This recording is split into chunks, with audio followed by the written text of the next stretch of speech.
Forward. Hi, Anna. Welcome, welcome, welcome. Anna, my phone has been blowing up. Okay.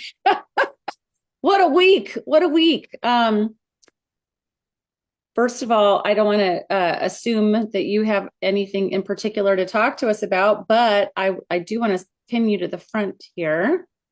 And first of all, welcome you and thank you for being here with us. We can't, honestly, can I just say this? Honestly, we can't get enough of you. Okay. You have enough to say every day, and your articles are so great. And this whole Uriah thing, I'm like, amazing. And Bathsheba and blah, blah, blah, blah. But what do you have for us tonight, Anna? And then I'll go to what my phone's blowing up. I can't keep up. And for those of you that are still waiting, I apologize. Maybe we'll get some of your answers answered here tonight. Hopefully we will. And if not, we'll get them on the back end through emails. But Anna, what's happening? Well, let's see. Uh, Apparently, I was not able to be here on Monday for the webinar. And so we had Hunter and we had some miscommunication here. I think it's just a matter of people having different expectations. GFG was showing up to answer the big picture issues of, how does the system, how is it laid out? How is it different? Uh, you know, why is GFG unlike the other banks? And essentially, they only talked about half of the system. So everybody has the idea that their money is going to be trapped in this other system, and they won't be able to exchange with anybody else, and it'll be just a closed thing that is operating off in the corner here, and you won't be able to use it to pay bills or all that. That's wrong. Okay. If you're looking at a bicycle, uh, is it possible to ride a bicycle using only one pedal? Yes, I've done it. It's difficult, but Does, we does it work well? No. In order to have the real capability of the bicycle, you have to have two pedals, right? So you also have to have two pedals on a banking system. You have to have credit and you have to have asset-backed money. Both. Boom, boom, boom, right? This is what keeps the whole thing moving slowly but surely uphill, right?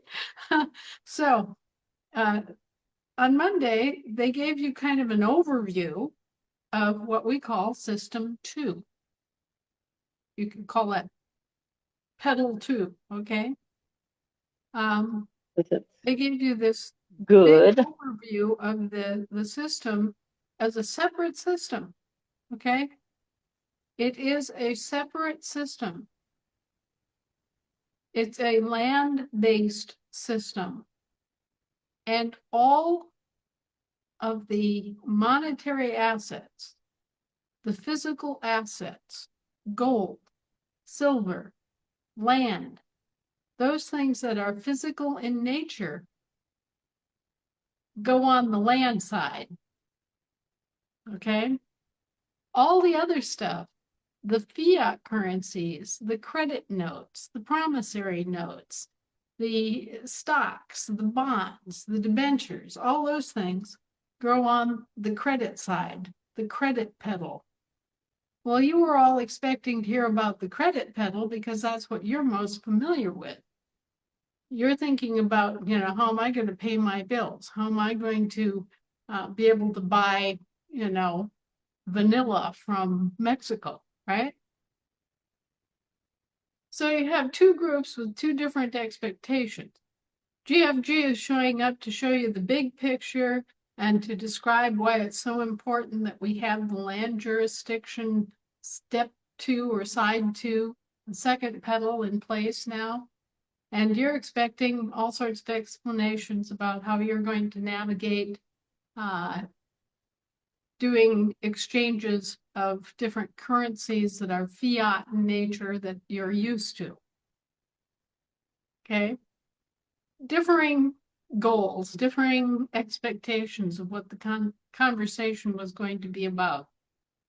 But yes, of course, you guys, you're going to have money. You're going to be able to either use money or credit to settle debts and bills and to buy things. The big expansion of your brain pan here is that money and credit are two separate systems. And you heard about the money system. Now you get to hear about the credit system. And so there'll have to be another meeting with GFG when we discuss the credit system that you were all expecting last week, but which didn't work out quite that way. Well, and Anna, this is a really important point because I've received several communications from people saying, I'm ready to become the priority creditor. Okay, so can you help to educate us on this distinction between the credit side as opposed to this language called priority creditor? Well, all a priority creditor means is that you're the one that's owed first. You're first in line to be paid when there's something like a bankruptcy involved. Mhm. Okay, you're the priority preferential creditor is what the verbiage is. But folks, you're already the priority preferential creditors because I made you all priority preferential creditors. You know, the moment I stepped out on the playing field and said, hey, I'm a priority preferential creditor, and so are all these other Americans back here, you all became priority preferential creditors recognizable before any kind of tribunal or banking authority or anything like that. So you don't have to worry about, you know, pounding your breast and saying, I'm a priority. That's already long gone and done. No, where we're at right now is that there are several different groups that are still trying to latch onto and keep control of and charge usury to us for the use of our own assets, and that are still trying to justify um, Hold on. having having claims to different parts of what is essentially our inheritance. And the way you need to think about this, and the way everybody else worldwide needs to think about it, is that this is an inheritance issue. Okay? They did their whole thing with the wars and the scores and the contracts and the la-di-das. But at the end of the day, this is an inheritance issue. Americans inherit everything in America. Africans inherit everything in Africa. Arabians inherit everything in Arabia. You know, it's really pretty simple, and you have to wrap your mind around it. But both public and private assets of each country are the property of the people who live there. Okay? So, you know, here we are, Americans, we are owed both the public and private property assets of our country in some total en masse, okay? So we each have an interest in the public property, which includes things like public infrastructure, roads, schools, you know, public utilities of all kinds, and public lands that haven't been sold off and apportioned to anybody else, right? We all have an interest in that. That's a public asset interest. And we also have our private asset interests, which basically includes everything that we are and everything that we have, including our names, our identities, our patents, our copyrights, our signatures, our artworks, our performances, all of that, our labor, everything belongs to us. But by using trusts in an evil way, corporations have claimed to represent us. have claimed to be our trustees without our knowledge and participation and agreement to any of that. And they have not performed the duties of a trustee in good faith and honor. And that's how we wound up in the situation that we are now, where it's a matter of reclaiming all of our stuff and getting it back under our control and getting these corporations stood down and doing what they should be doing according to their contracts. Is everybody with me so far? Yes, definitely. And Okay, so you may have seen that we're talking to U.S. Private Capital Bank.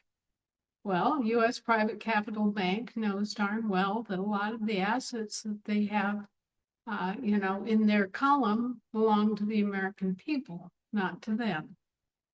And so they would like to do a deal in which we get control of our assets that they've been holding. But there's been some attempts to play around and do a project mentality rollout where essentially it's an attempt by some people, and this is not the only one. There are many different organizations that are similar, where what they want to do is charge you usury on the use of your own assets, which has been kind of their stock and trade all along. That's what the Federal Reserve was doing. They were charging you interest on the use of your own assets. And so these other yahoos are coming along, and one way or another, they've gotten a control of some part of this.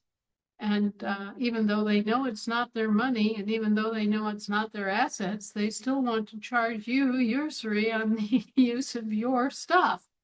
And I'm sitting there saying, no, not going to work that way.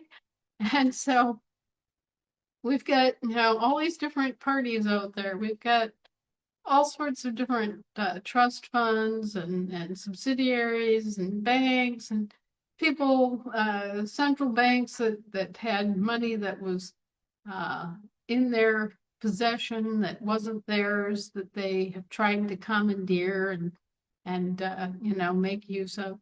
We're having to go back through all of that. We have the court orders. We have the stuff that we need to bring an end to all this, but it's a process of communication first and foremost, because not all these people are crooks. Some of them have just kind of landed there in the position of what I call the innocent third party. You're walking down the street one day, somebody taps you on the shoulder and says, could you act as receiver for all these funds that belong to the American people? And you say, well, I guess I could. And you're now the innocent third party. You're the guy that is taking the heat for the pawn shop owner that was caught with all the hot goods. You see?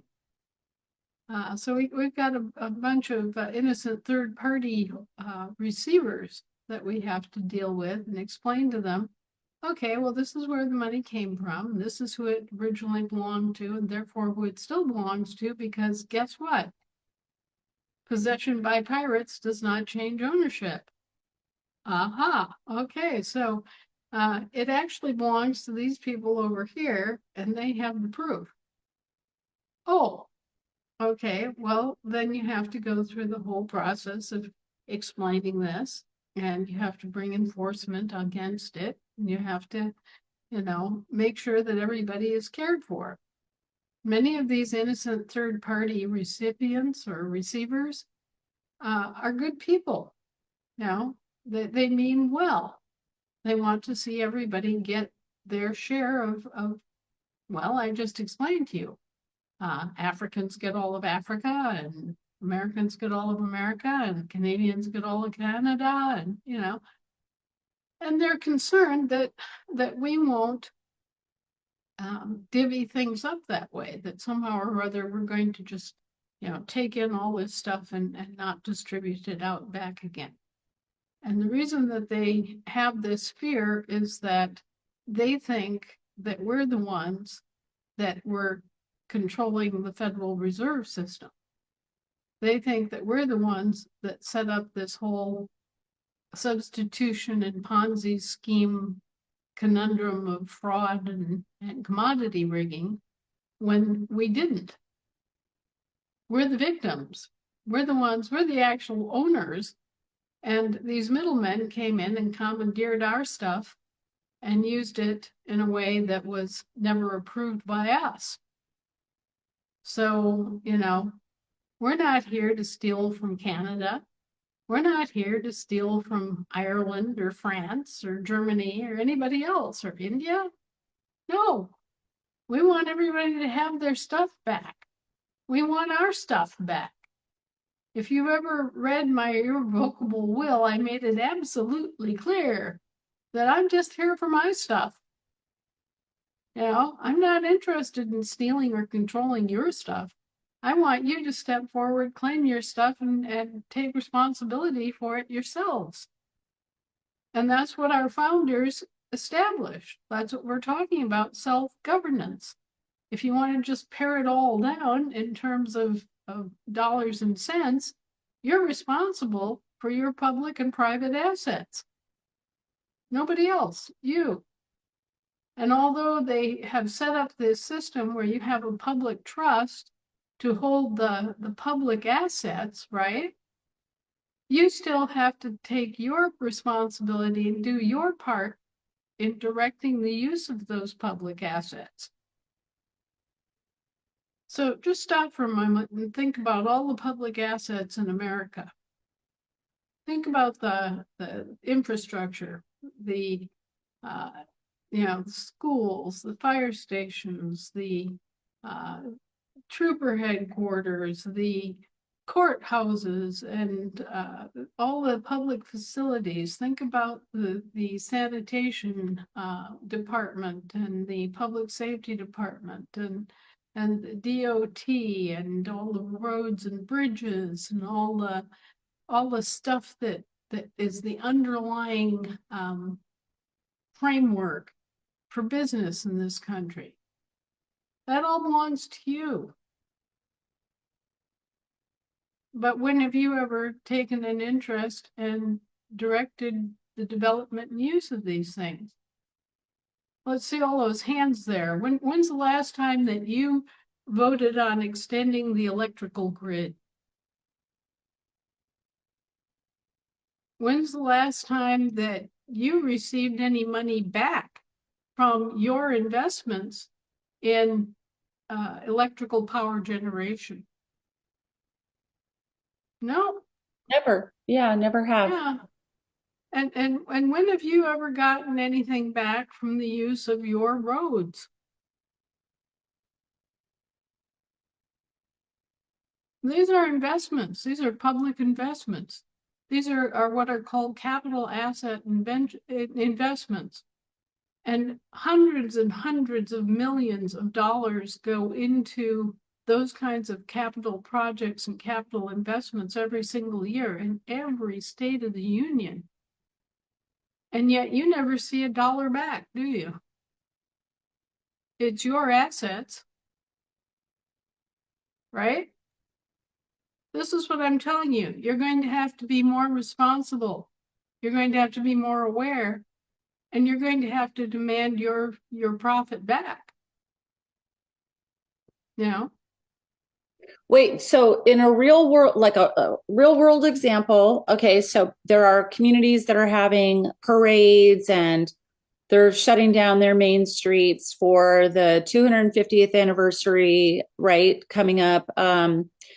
And all kinds of things are happening around the country this summer. So are you saying that when a local, a municipality shuts down the street and they charge the organizer of the special event $5,000, $10,000, $20,000 to, because they have to have extra staff that day to protect the street, because they're going to have, vendors and flags and lights and electricity. Mm-hmm. And then, so they charge a quote permit fee for this celebration. Mhm. Are you saying like Americans that live in that town may want to knock on the door of their local city council and say, "Excuse me, where's my cut of that $10,000, 5,000, whatever it is, fee for the one Yeah, day or two but day event kind of a thing?" but even more day to day, your electric cooperative is a multi-million-dollar venture. It's a giant corporation. It's got tons of facilities. It's got all sorts of equipment. It's got thousands of employees, and they're all uh, using your assets to generate power, selling power to you, and you should be making a profit off of that. And you should be making decisions about, the extension of the grid and, what kind of fuels that you're using and the safety of the grid and backup of the power grid. All those sorts of things should be coming in front of your desk. And you should have to think about it as an owner of the public asset, right? Correct. And when they make money, which they do, Oh, I don't know if you've ever gotten a capital credit statement from your utility company, whether nope, it's a water utility, gas utility, electrical utility. Have you ever got a capital credit statement from them? nope. Well, they'll show your account, and then next to your account, there will be a rather large sum of money that's supposed to be your capital credits. But your capital credits never translate into a break on your electric bill, do they? Nope. You never know that these capital credits exist. Nope. In fact, the bill goes up every year, it seems like. Yeah, yeah, your bill goes up, but you never get your capital credits back. You never get anything out of those capital credits. And some of us have capital credits, so like $30,000 worth of capital credits sitting on the books. But do you ever get any advantage out of it? Do you even know that you have capital credits? Is anyone accountable for it? Okay, so you see, you've Not not only got your private world, after when you tonight. when you self-govern, you've got your public world that you have to take care of too. And with all the gains and all the losses. So I'm just kind of opening this up to your thought pattern here so that you're thinking about it in terms of the bicycle and using both pedals and what self-governance really means. I mean, we start out with self-governance, meaning we learn to govern ourselves. We learn to govern our own emotions, our own thoughts, our own values, everything to become who we are. And then from there, we start dealing with our persons, our roles in the world. We start dealing with, okay, I'm mom. Okay, here's my first person. I'm a mom. Okay, so what does that mean? What does it mean to me? And I start governing as mom. All right. And after I'm done governing as mom, well, then I go to work, right? And then I'm Mrs. Fassbender, the geography teacher, okay? And there's my other person. And on and on like this. And at each level, we learn to govern. We learn to govern ourselves. We govern our persons, our jobs, our roles, okay?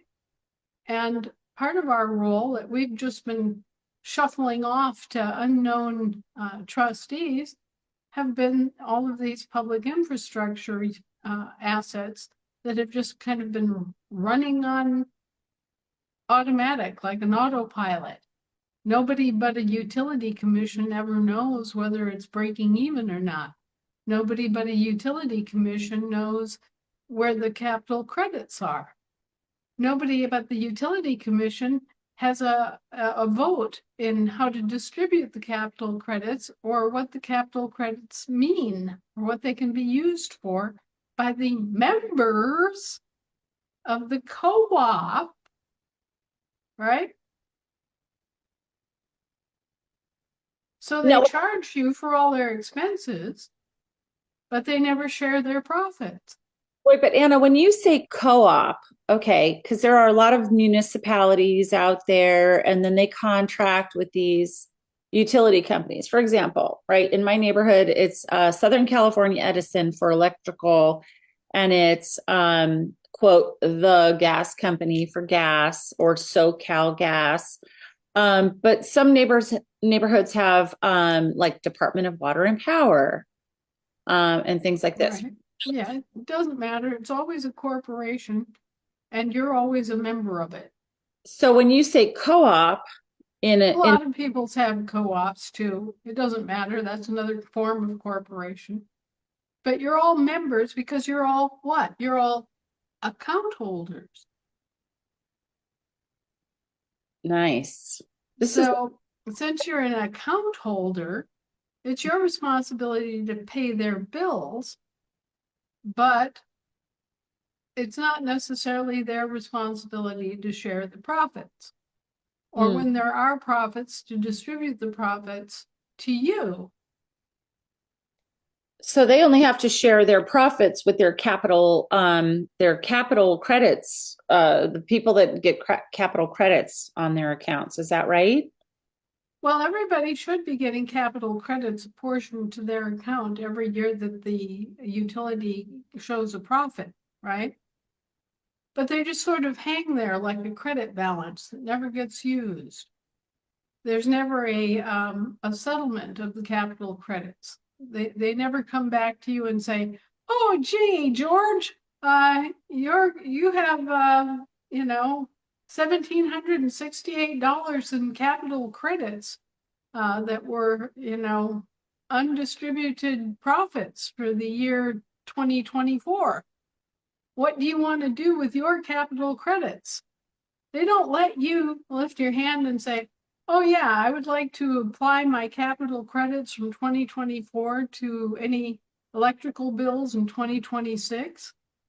No, they don't do that. They just leave those capital credits hang there until, after 10 years, they just say, "Oh, gee, nobody collected these capital credits. Guess they're abandoned funds." Or what they might do, I'm not making any allegations, but there might be communities like Paradise, California, or Maui, Hawaii, or other places that just randomly burned down that needed to have an expenditure of a whole brand new grid of utilities. Right, right. And actually, there is a history here of entire towns being burned down and then being repopulated by orphans or refugees. Right. And these communities are founded by someone or other. Right. Mhm. So this is a pattern. This is something that's been in practice for a long time. And you should be aware also in the banking side that for many thousands of years, banking has been practiced in China. And in China, the way that they do this is they go through a cycle, a banking cycle, where they collect everything in as debt and then they disperse everything again. They just disperse a whole bunch of money. And this is what they call the reset. You've heard about reset? Well, Yes. this is the Chinese model where they want to, okay, they've gathered in all the debt. The 1% now holds all the money, right? And now they want to disperse it because that's how it's like casting fertilizer out there on the fields, right? They want to disperse all this money and transfer all this money out to uh, people and businesses. However, here's the evil thing of it. They want to disperse this money and then collect usury on it. And Oh, at the end of the day, it's your money that they're dispersing. so not only do they steal it, but then they end up charging us to use it and they charge interest. Right, right. Now you got it. Hmm. It's a ancient fraud scheme. And as far as I'm concerned, the emperor not only has no clothes, the emperor is wearing a large hat on the top of his head shaped like a funnel. Okay, we this is ridiculous. When I was a little girl, my father had a box, probably about 4 times the size of your average cigar box, okay? Hmm. But it was shaped like a cigar box and it had a lid like a cigar box. And it was stuffed full of every kind of currency you could think of. I mean, it had British pounds, it had French francs, it had German Deutschmarks, it had all these different kinds of currency. And I remember looking at this as a little girl and, doing the little kid thing, uh, putting the different kinds of currency in piles, you know, finding the coins that went with the bills and making stacks of all the different kinds of currency according to the country it was issued from. And I remember asking my father about these different kinds of currencies. And he said, well, they're just different products. It's like the Hershey bar versus the Nestle bar. They're different competing products. And Yeah. and they do, they essentially do the same function. They just do it in a different country. Yeah, if you call a currency a product, suddenly that puts it into a different paradigm, right? Because if you think of it as money, which currency is not money, but if you think of it as money or you think of it as lawful money in some way, you forget because somehow money is like ubiquitous. It's like this overarching umbrella of everythingness when it comes to um, the power of purchasing or trading or whatever. You just people just think the dollar Right, have this sort of power, but if you put it into the same category as any other product, right? right. $1 might be worth a bottle of a plastic bottle of water. Um, Yeah, think of it as a product as opposed to like this, umbrella. magical thing. Yeah. That's very valuable information, Anna. I think that's going to help people cross over. Yeah, well, that was my dad telling me. So here's Uncle Sam. He has this product. It's called a Federal Reserve note. Oh, and also this product. Oh, it's a US silver dollar. Oh, and over here we have the gold eagle, right? And over here we have the Queen of England. And oh, here's the British pound sterling. And here's the euro. And these are all different trading instruments. They're different commodities, different products that come from different countries that are used for trade purposes within their borders. Okay, so that's really all the magic is. They're competing products and they're all ginned up in the back room, and they either are based on something solid and physical and actually are money, or they stand for money and are issued as credits, debits, or it could be stocks, could be bonds, whatever. You're solving a mystery for me right now, Anna, because a couple of years ago, I went into one of these, it's not a pawn shop, but like a money shop, right? Where you can purchase old coins and old doll, Mhm.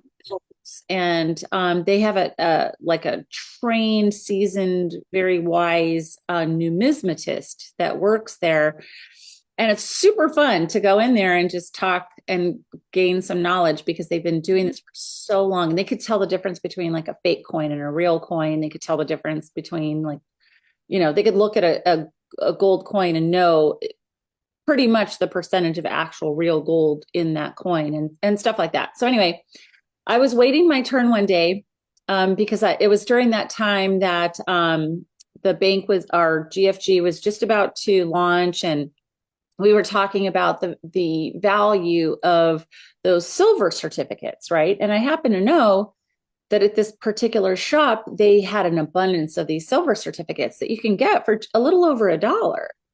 So US dollars. So I thought, No, I can't. or, No. so I went in and waited my turn. And then, but there were people in front of me. And I was watching them trade. They were spending FRNs to get real gold and silver. And I remember thinking to myself, why on earth would this numismatist get rid of all of this stock of gold, real gold and real silver that they have on hand in exchange for FRNs? I was like hard to fathom at that time. But what you're saying tonight about the currency just being another product, it's like clicking, it's clicking that they may see gold and silver as being another product, as a currency, a form of currency, USD for people that paid with a credit card or a debit card, or cash in the form of FRNs. And so thank you for solving that little mystery, because I couldn't, I, for the life of me, that's been an unsolved mystery, but now I get it, is that they think of it as a product, that they're some sort of, exchangeable, equal value, or whatever type of a thing. Well, yeah, I mean, think of going to a livestock market and you have all these dairy cows for sale.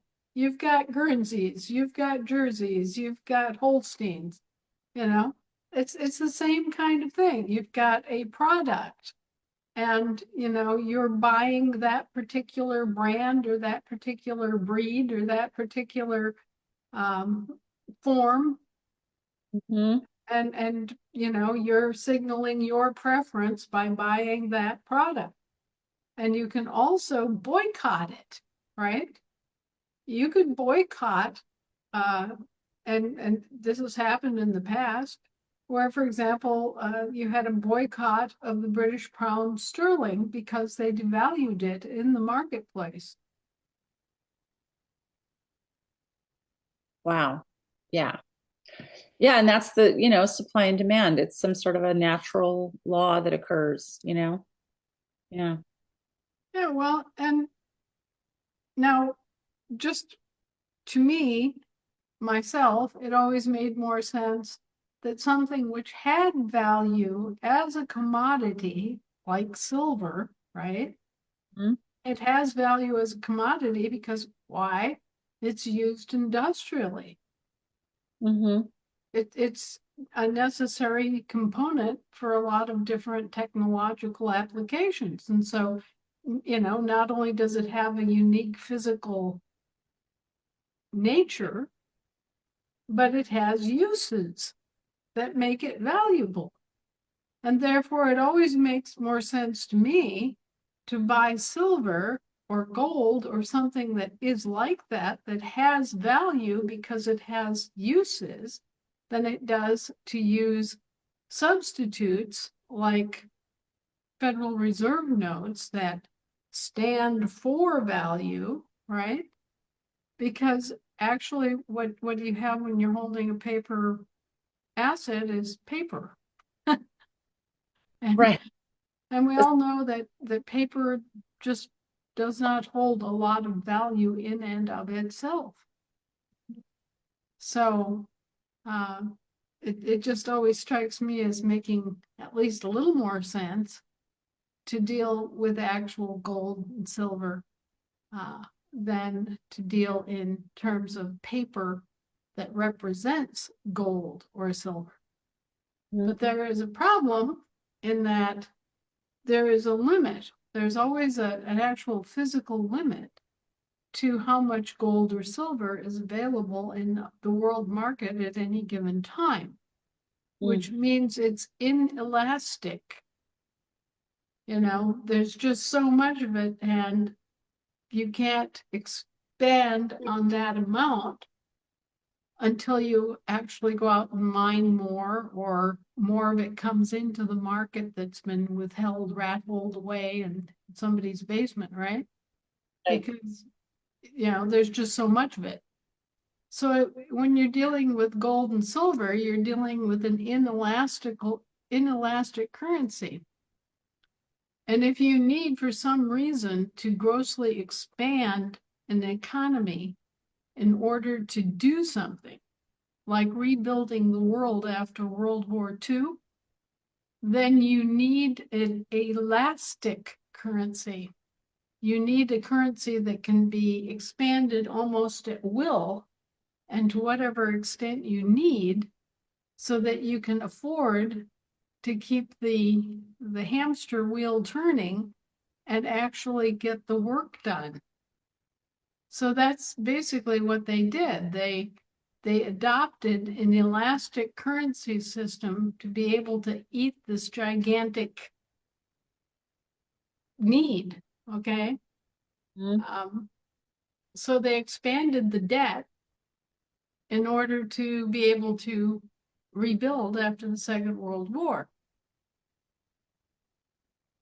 And all of that credit that was extended based on assets then had to be repaid at usury.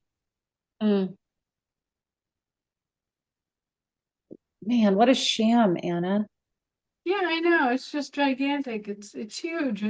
And once you see it, once you realize that what you're looking at is real, and that this is really, you know, going down right in front of you all the time, in front of your face, you kind of go,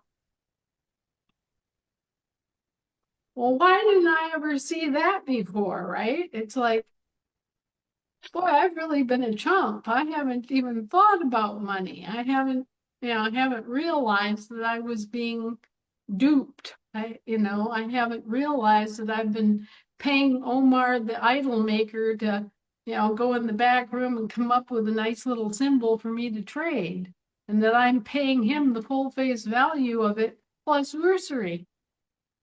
Yeah, without really paying attention to the first tablet, right? It's like, you know, we were brought out of Egypt, weren't we? And then here we are. Here we are as a people that are supposed to be on the land, right? And we're engaging and having focus whatsoever on these idols that you're talking about, right? These silver and gold pieces of, you know, Graven images, graven images.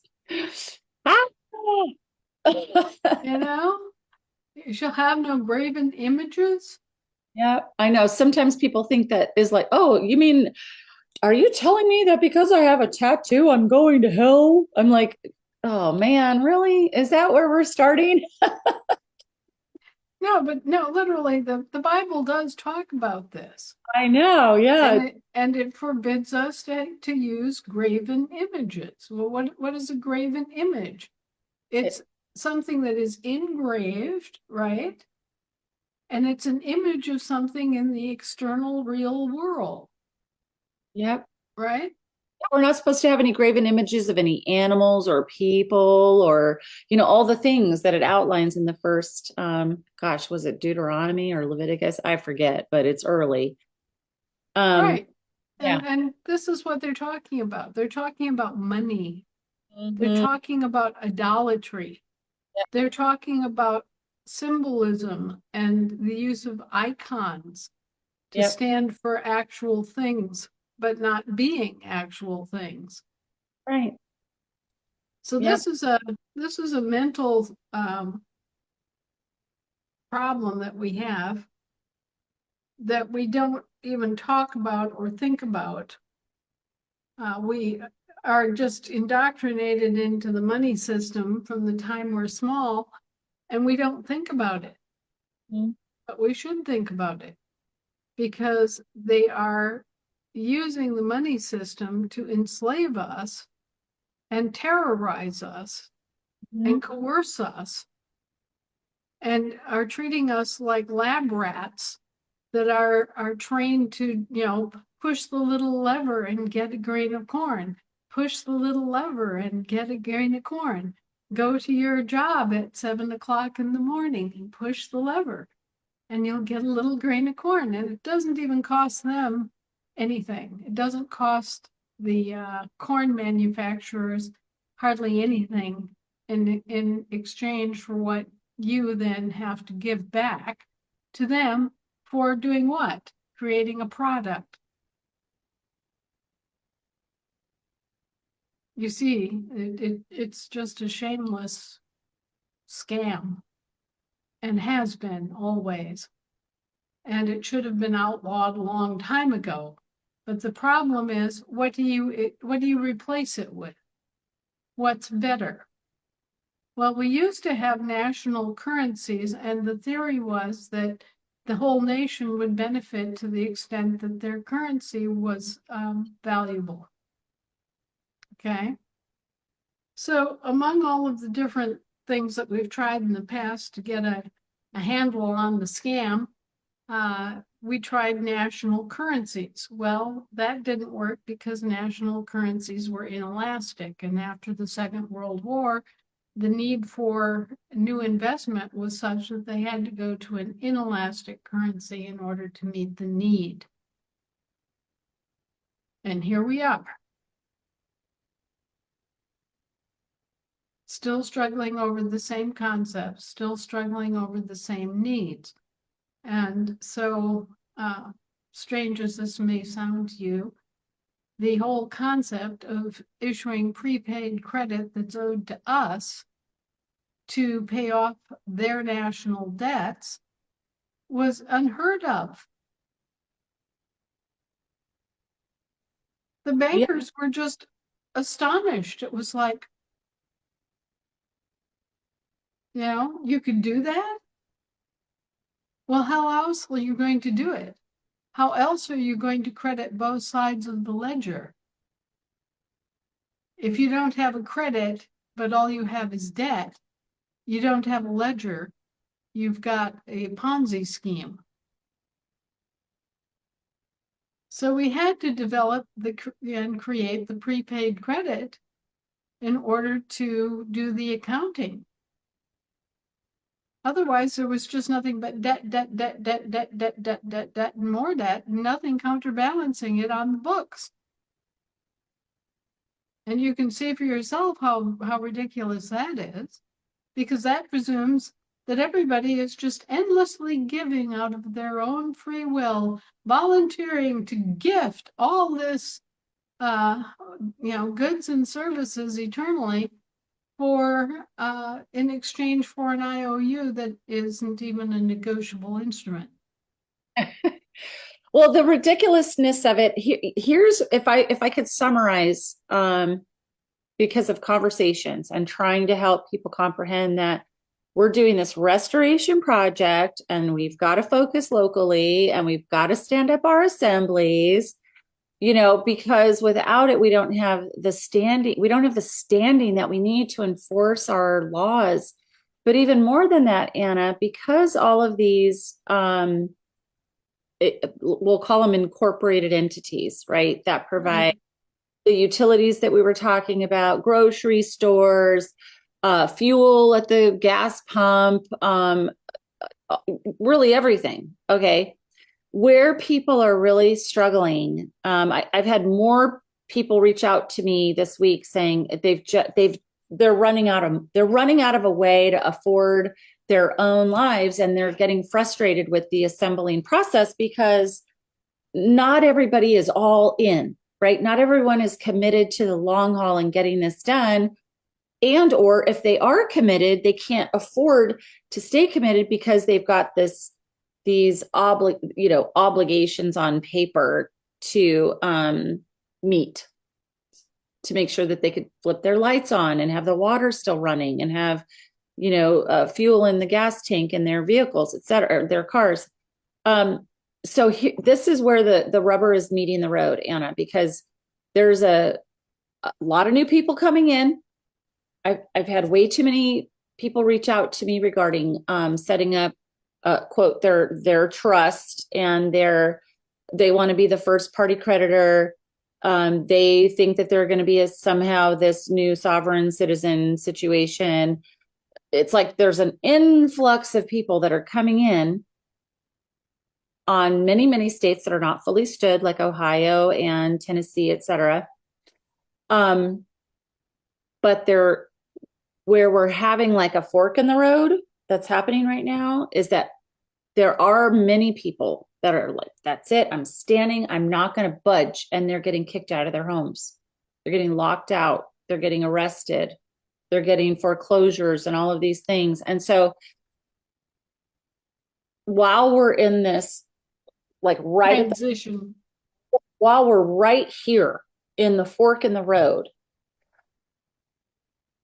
what should be our best advice for people that literally they've got the 3-day notice on the door, and if they're not out, they're going to be moved by people with weapons and shackles, and they're going to have their home stolen? well, the best way to deal with this is to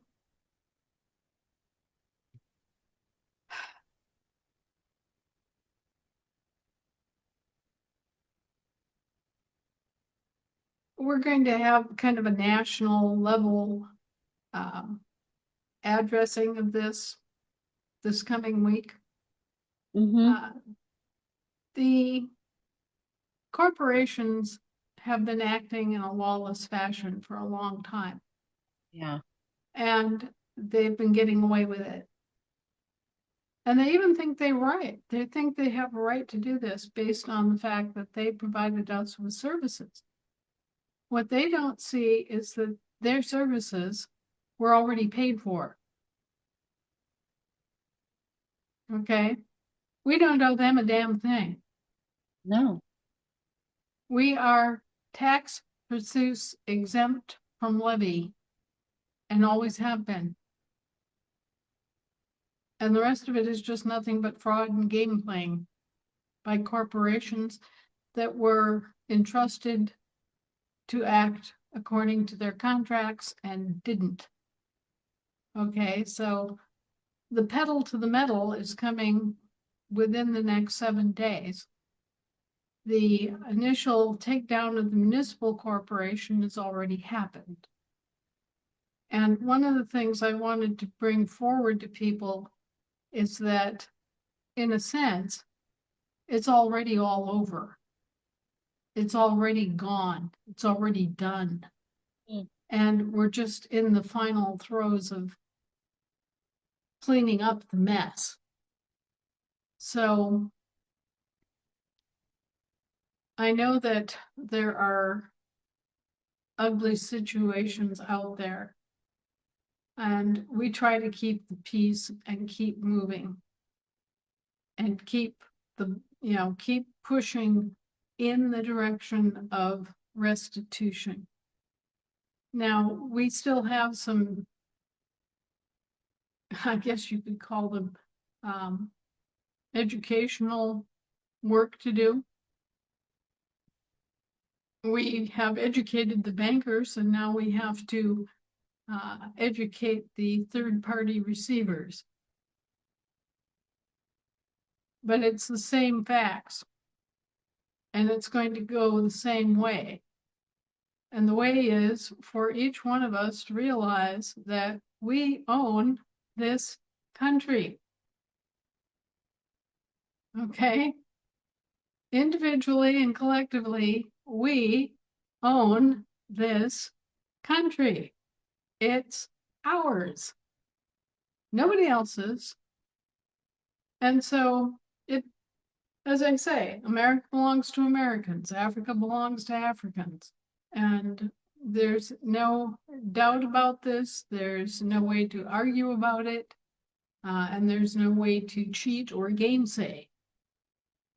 So these people that have been acting out of school, those who have been using a statutory law against the living people who are the actual owners, are going to get tossed out on their rumps.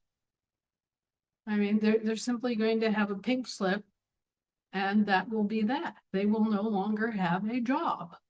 They will either correct their activities and correct their assumptions and get back to work within the confines of their actual service contract, or they will be booted out the door. Their positions will be deleted.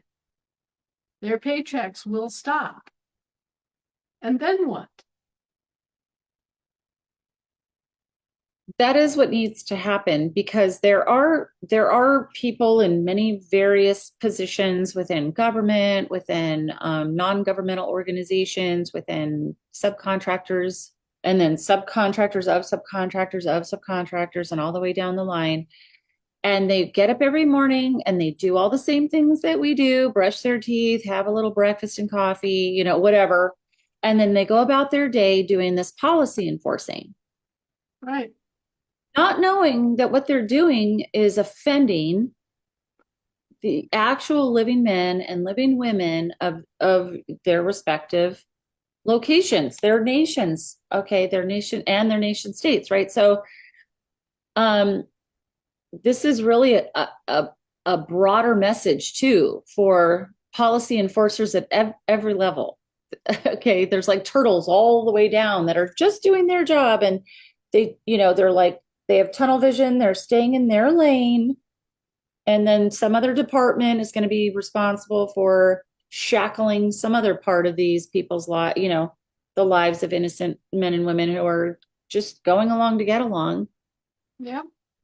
And at some point, anyone who is enforcing the stealing of rights of average and everyday men and women all over this country need to have a wake-up call and look in the mirror and go, wow, Exactly.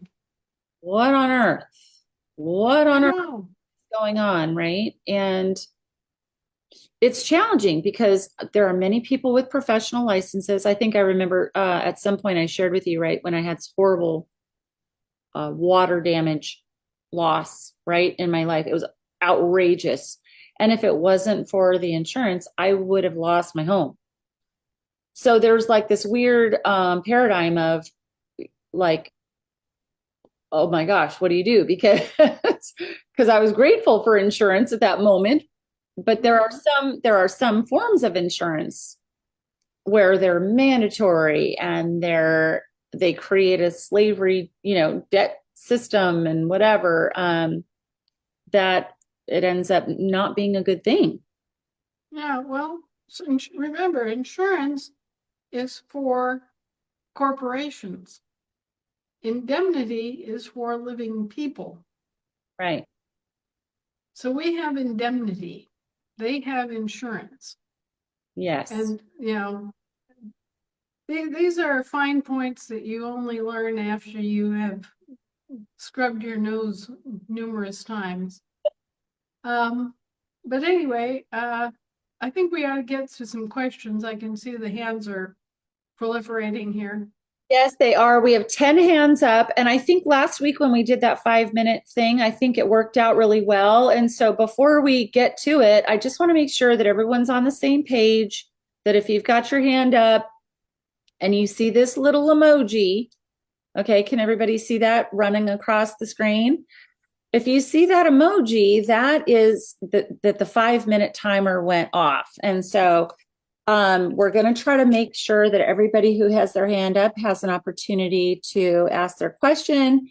And so I'm just queuing up my 5-minute clock right now to make sure that we can keep everybody on point and make sure that we honor and respect Anna's time and everybody's time, especially those folks that are on the East Coast trying to go to bed before tomorrow. Okay. Right. We love Exactly. you. All right. So the first hand up, Rocky on Nevada. Go ahead, Rocky. Hello, Anna. You Hi, can Rocky. see here, I actually wrote up a letter. I'm not going to read it now because you answered most of it, but I do want to go over some of the stuff that I seen on Monday night because Monday night call, I'm on all the calls, and the Monday night one, it was informative. A lot of people I got, like Michelle says, got blown up with emails, texts, and everything else about what was said on there. But again, if you actually, rewatched it and paid attention to what's there, they went over the whole, Hunter and his group went over the whole system, which was an eye opening to how much stuff is there. And when they got to the part to where there was showed the training part of it, of how you can get some training on the system and all that, naturally me, if I see any training, then Rocky's going to do training, because we're going to do it and see what it is that we need to learn about the system so I can tell people what's there and what's not there, right? So, I went through the training, whatever, and I got to the one part in it where it said that eventually we would be able to transact all over the world, meaning that we were going to be able to transfer our currencies back and forth to different kinds of deals, like the ruble or FRNs or whatever, right? And then, the guy that had the screen name Smiley, he pops up and he says, "Why would you even want to transfer your AFDs to FRNs?" And the whole concept, I don't think he got it, is that we didn't want to transfer our AFDs to the FRNs. We wanted to pay our bills. You know what I'm saying? That's what the people are talking about. And I think they, like what you said, Anna, is there's got to be another session of this that explains the other half of this on how Yeah. we are actually going to transact with other things. You know what I'm saying? It's like one of the things that, most of the people see when they come into this system is that we're looking at, and we see the QFS and we see a lot of other systems, and, they're tied to where if you don't spend your money right, they're going to cut you off and all this stuff. Well, we've seen some of that even with the GFG, where people put money in the vault and they had medical issues, whatever, couldn't get it out, and then their accounts are closed. So we're having an issue with, is this really our assets, and who is keeping our assets safe? Because what we've been told and why we come into this is that our assets would be safe. The Federation would protect it, the state would protect it, your counties would protect your assets, right? And some of this we're not seeing, and the people are getting discouraged, and they're saying, well, I'm not going to be doing this because I don't see the value in it, right? Like we're talking about the value. And it goes even with our assemblies, and why a lot of the assemblies are not building is because people are coming into the assemblies and they see all, there's a few hand of people that are controlling the assembly, and it's really not all the people, and they're coming into this to be free. We want to be free. We want to be out of the system we're in today. And for us to do that, our assemblies have to be free too, meaning that all the people need to make those decisions. And we need to be able to, if we're not getting it done, whatever, how do we reset that so that we can get a free system, a government that the people really want? Anyway, go ahead, Anna, and just tell me whatever you want to answer onto that. Well, I just say we need to have another session where we talk about System 1. Mm-hmm. Number 2, I would say that people need to take more responsibility for themselves and their world and get more determined about having a voice and a choice, and making choices that are good for you and for your community and your state and your world. Mm-hmm. We get people off on a tangent every once in a while. We get people who have a misunderstanding about something that is so intractable that they continue to do things that are wrong even when you try to correct them.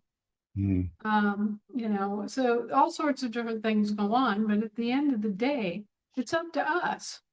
Mm-hmm. And, as far as think about this. Federal Reserve notes are debt. Hmm. The more Federal Reserve notes you collect, the deeper in debt you are. Hmm. Hello. Why would Exactly. you want to ever have anything in Federal Reserve notes? But you really wouldn't. But because, say, you have a house and you have a loan on it, it's for so many FRNs. Well, you want to And pay what, that off or get rid of it by using your prepaid credit, right? So you would have to do some kind of exchange into their world to get rid of it, right? And that's kind of what people are thinking. They're not thinking that they want the FRNs in their hands because you said, like, it's debt. We don't want more debt. We want to actually get rid of the debt we have, right? Which is based on FRNs. Mhm. And, that's basically what the people are thinking. And you know, they're starting to see double things. And that's why, the call kind of blew up. And I think people didn't really pay attention to what was really there and what was going on. You know what I'm saying? well, they had a different expectation. Right. Okay, they have an expectation bias is what it's called. I want to point something else out to you. Not only are FRNs debt, they're non-negotiable. Right. Okay, so they're literally worthless. Hmm. Okay, they represent debt, but they're non-negotiable instruments. And on top of that, the entities that issued these non-negotiable debt chits, like poker chips, right, Hmm. are going bankrupt. So how do you get your money back for your debt that you're holding? You're holding the debt of this corporation that is bankrupt or out of business already. Hmm. So what are you going to do? How do you force them to pay you back for the goods and services that you have exchanged already Hmm. for these debt notes, for these IOUs? And they Right. are just going bankrupt and leaving you to hold the bag. Exactly. Well, and that's the issue. I don't mean to interrupt, Go ahead.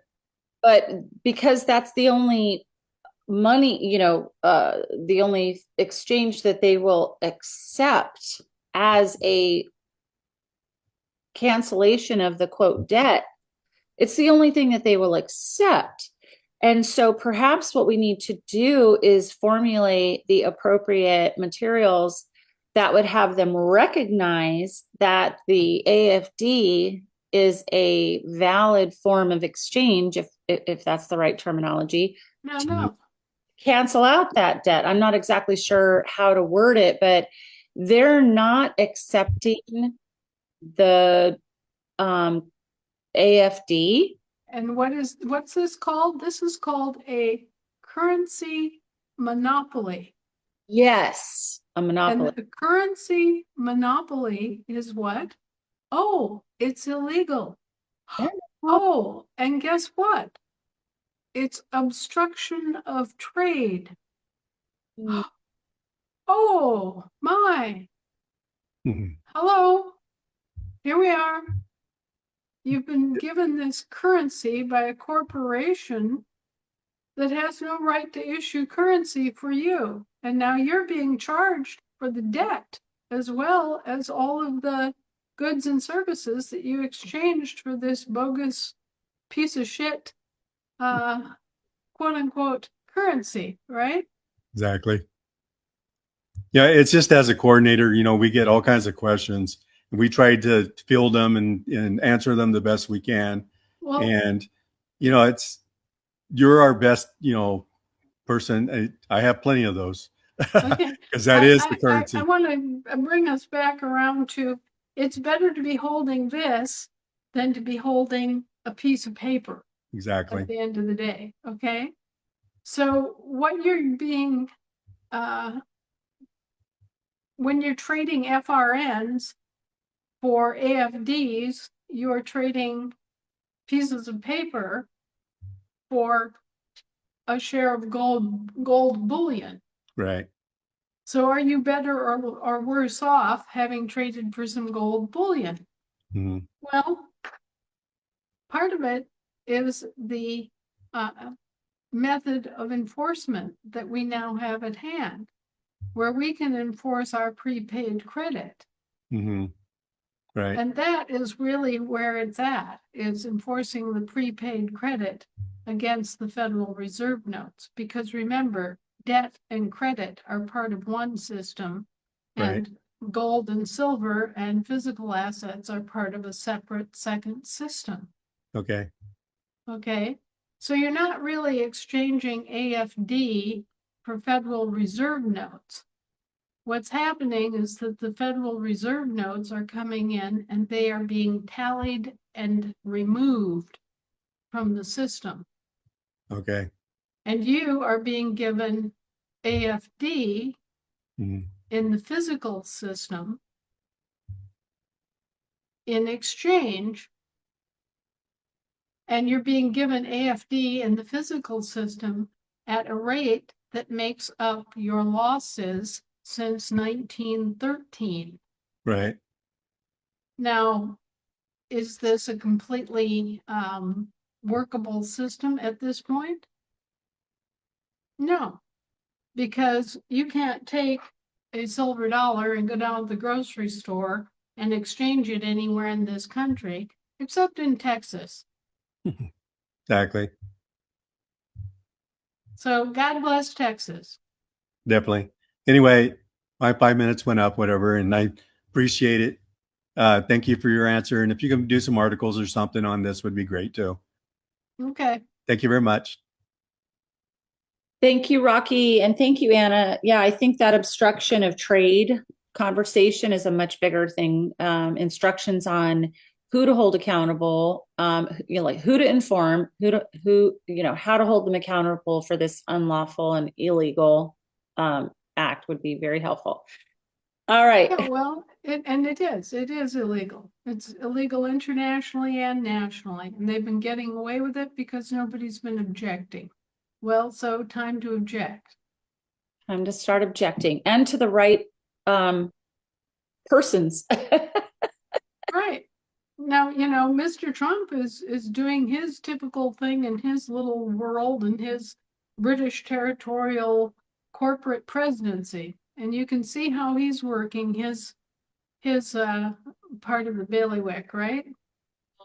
We have to get busy and work our part of the bailiwick. Well, this education is definitely helping with that process. All right, next up we have Mike McGowan. And Mike, and I apologize, and thank you, Rocky, for giving us the opportunity to all learn how to make this call even better. The 5 minute clock is going to be not only for your question, but also to include time for Anna to answer. So I want to make sure that everybody gets your question out succinctly and clearly. Try to give Anna one question at a time. If you've got 10 questions, maybe don't dump all of them on Anna all at once. Give her an opportunity to answer one question at a time, and we'll get to that 5 minute mark. And I think it may be more valuable for everybody. All right, Mike McGowan, go ahead. Okay, kind of talk fast. Anna, you mentioned Emperor has new clothes and want to go from the Hans Christian Andersen to another one, Tom Sawyer, when he goes to paint the fence and he gets all the townspeople to help. Because I think maybe the Emperor doesn't have any clothes in terms of the design of this. It's a wonderful system, the banking. But when somebody said, do you need volunteers? And Hunter said, well, we want people that are led to do this. And the issue I see is that if they roll this out to 8 billion or whatever people on the planet, and it takes 1 minute per person to approve those accounts, and you have 1,000 workers, and I have no idea how many that they have, but that will take 45 years, almost 46 years, working 24/7 without a potty break. So we're replacing one king for another, not because we're trying, but because of the bottleneck that occurs in being able to approve accounts and say, hey, that is a live man on you know, the United States or me on Colorado or somebody else on South Africa. And so my thought is if we could get a way or design into the system the ability for us to say we're adding intrinsic value. And so we do Zoom events like we're doing here, and we have witnesses that can then witness what's going, that the live people are coming on board. They show us their paperwork, and then we can approve, and then they are become the next deputy global agents, what have you, so that they can do the same thing. And so, as we're approving people, the amount of agents on the global side get grow exponentially, like the number of account holders, so that the one number keeps up with the other. Because otherwise, this is never going to work. There's just too many people to handle.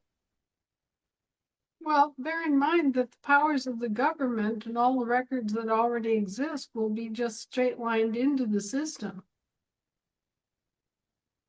We're changing the system. Okay, there's already an existing system. We're going to a new system. It's not So you're all just going going to have to be redone.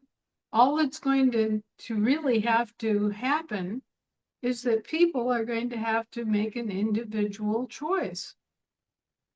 And if your paperwork is already in one system, there's no reason that we're going to have to continue doing a process like this, except to make a declaration. So, for example, in the United States, we have 320 million people who are already identified as Americans. Do we have to go back and do all that work and re-identify Americans as Americans? I don't think so. What we're going to do at a certain point here is just say, are you claiming your birthright status? This is what this means. Read it and check. Gotcha. So it can be automated down the road. Okay. It is automated already, and it's going to become easier and more automated. Right, because right now they have to approve them manually, and that's the part that I was worried about. So I think Right. I yield. Once it rolls over and we take over that system, we're not going to have to go through this painstaking return process. The legal presumption will change from you being a foreigner living here to you being a native person living here. Gotcha. Dare I say, in the blink of an eye? Yes. Thank you, Anna. A supernatural moment that in the blink of an eye, we will all meet we'll all meet in the air, right? So, well, and in terms of jurisdiction, literally in the air, because it's a matter of thought. yes, this is why I love reading the word. Okay, Sarah Lynn Dollar. Go ahead, Sarah Lynn. She was there just a moment ago. Yep, she'll unmute in just a moment. Hey, everybody. Hi. So, Anna, I've been asked to ask you. Georgia has given you an IT infrastructure proposal on Nextcloud, and they wanted to know if you had a chance to look at that yet. And the reason I ask is, if I can speak on it for just a second, Georgia has been running this system now for about 5 years. It is open source system built to run the government and so much more. We on Georgia would like to open it up for all of the assemblies. And if you're intrigued, would you consider our IT person, Ahmad, to come on the call one night and explain in depth how it would and how it does work? So it's a pretty good system, and we just want everybody to, if you're interested, come check it out. Yeah, I talked to Josh about that and Hunter and everybody, and there's really no reason why we can't do exactly that, have sort of a presentation here at the coordinators meeting. Okay, great. So y'all just let me know what day and I'll get them on the call. Okay, Thank you, Anna. Good to see you. take care, dear. Hey, everybody. All right, reach out to me, Sarah Lynn, and we'll get them on the calendar, okay? Okay, I sure will, Michelle. Thank you so much. You're welcome. Thank you. Uh-huh. All right, wow, with 2.5 minutes to spare. All right, Glenn, go ahead, Glenn, on Florida. Thank you, Michelle. Good Welcome. evening, Anna. Hi. How are you? This is Glenn Siegler in Florida. I recently went through Lisa's training for coordinated training. I was vetted by the Continental Marshals last week. I received a email from Continental Marshal Pappas stating that I had passed my vetting. I was anxious and appreciated the opportunity to get to work, so I forwarded that email to some of the other people that had elected positions on the state of Florida and wanted to communicate with them and ask them to set up a meeting. Some of them were very gracious and accepted the meeting. Others ignored it completely. And a few of them have questions and don't believe that I've been appointed as a coordinator yet. So I'm going to ask the question for you to answer so that maybe if they're listening, um, who hires coordinators for the state? The Federation. Okay. And once a coordinator is hired, can another coordinator or another person running the meeting keep a coordinator out of the meeting? No, the coordinators are supposed to function as a team. And, different coordinator teams have different ways of splitting up duties. And, sometimes the state will have people working a specific geographical area. And sometimes it's just according to the skill set of the individuals, One coordinator will do IT and one will do, publicity and outreach. But all coordinators are supposed to work together as part of a team. Okay. And does that include an appointed coordinator by the retired chairman who has not been vetted by the Federation, who doesn't believe she needs to be because she says she was appointed as a coordinator prior to Chief Continental Marshal Pappas's affirmation on March 14th. So she says it's my opinion that and that Florida has its own process, and I didn't follow the process. Now, I'm curious how the state can have a process that overrides the federation. No, it's not that way. The state has never been able to appoint coordinators. At most state assemblies have forwarded people to us that were volunteering. And then we vetted them and trained them and they've become coordinators. But no, all coordinators work under the auspices of the Federation. And so do the marshal at arms, correct? The marshal at arms are another position where the state assemblies look among their members and they recommend people for the position, but they get vetted and they are actually Federation employees or positions that are on loan to the state assemblies. So I had spoken to our marshal at arms and explained to her, because I learned it in Lisa's training, she did a wonderful job with the training, and that she needed to get vetted, and that the marshals had shared that they're going to have a training program as well for the marshal at arms position. And she basically said that even though I sent her the email from Chief Pappas, that she's not honoring that, and she's not going to just take my word that I'm the new coordinator on Florida, and that unless she has something from you or from Terry, she thinks that I need an approval from Terry. Is that something I need, or is it you, or is it just from the marshals? No, it's directly from the Federation. And, you passed vetting, you've passed training, you're a coordinator on Florida. And, there are other coordinators, or there are potentially other coordinators on Florida And everybody who's seriously engaged in helping organize the assembly, they need to form a coordinator team and work together to get it done. Absolutely. But at this time, the appointed coordinator that has not been vetted has control of the agenda and the platform and is banning us from even attending the meeting. And Jennifer Gibson is the other coordinator on Florida that went through the training with Lisa and has been vetted tonight and had passed her vetting as well. Okay, well, you guys are good to go, and the one who was quote unquote appointed by Florida needs to get the training and be vetted as well. Right, but in the meantime, she has control of everything and is just keeping us out of the meeting. Well, I think this is pretty good direction to her. Get the training, get the vetting, and you'll be a coordinator, and you'll be expected to work with the other coordinators that are all there for the same purpose, which is to get Florida organized. But how do we get into that meeting if we're not being allowed in?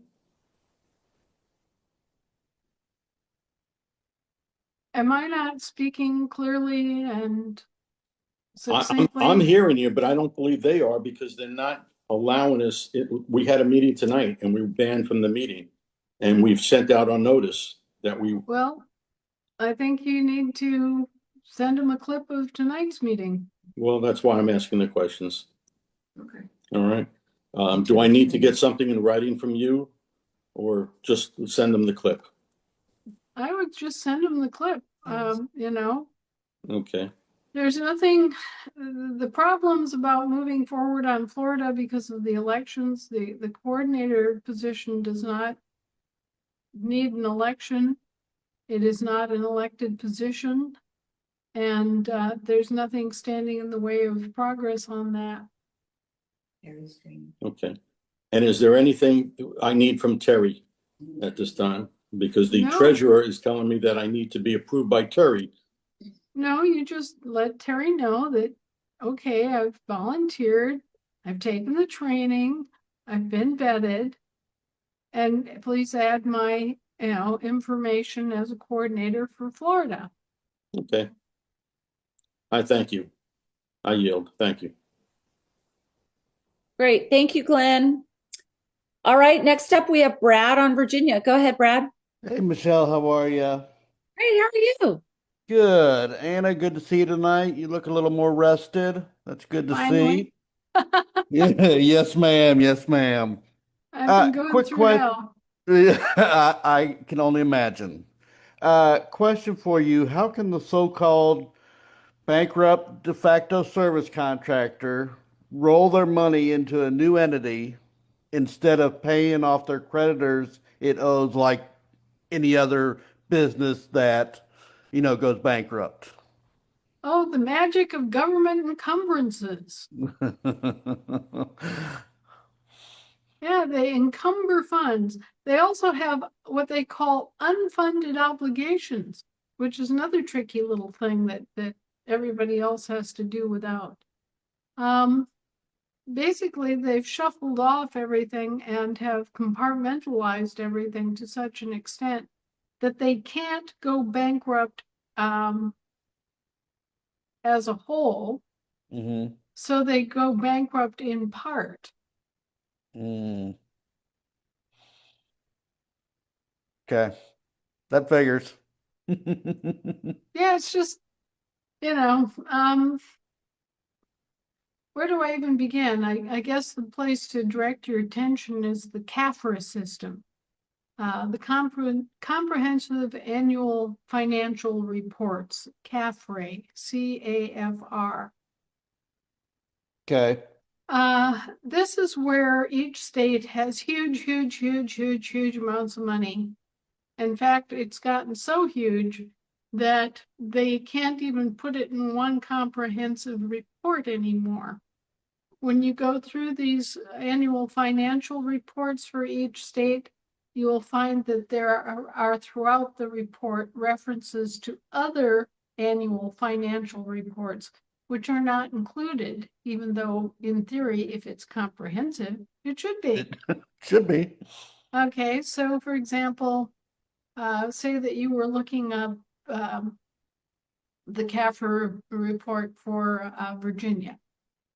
You would get this kind of stripped down report, and in it would be a bunch of different entities like the Virginia University System and the Virginia Anthropological Society, and all these different things which are quote unquote public, but which are not part of the report itself. And you would have to contact each one of those and get their annual financial report to add in their information.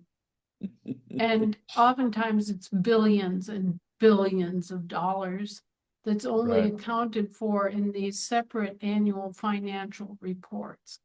Okay. So you get all this information together and you realize all of a sudden that instead of Virginia being, on the ropes, practically, starvation level situation where they can't afford to pick up the garbage and they can't afford to pay teachers and they can't afford to this, that, and the other thing, you find out that in this other pocket, there's this astronomical amounts of money that have been rat-holed away and hidden from the public. Mm-hmm. And when you go to the Virginia Department of Revenue, you'll find a similar situation where there is an account that is for internally managed accounts. And this is where they're keeping track of their actual operational expenses. Mm-hmm. And then they will have the externally managed accounts. And the externally managed accounts are huge, and they're being managed by an outside company, a professional financial management company that has made all sorts of investments for the state, right? Mm-hmm. That's never accounted for anywhere. It's not in the comprehensive annual financial reports. The only one who has that information is the Department of Revenue. Okay. And it's usually managed by a former governor. Okay. Just so Interesting. you know. So there are huge piles of money, immense slush funds, gigantic encumbered accounts that are regularly manipulated, and then they just they bankrupt a name, and then Yep. they come up with a new name and keep going. Okay. Yeah. So Very helpful. all this is just mismanagement, malfeasance, hiding the cheese. I call it hiding the cheese.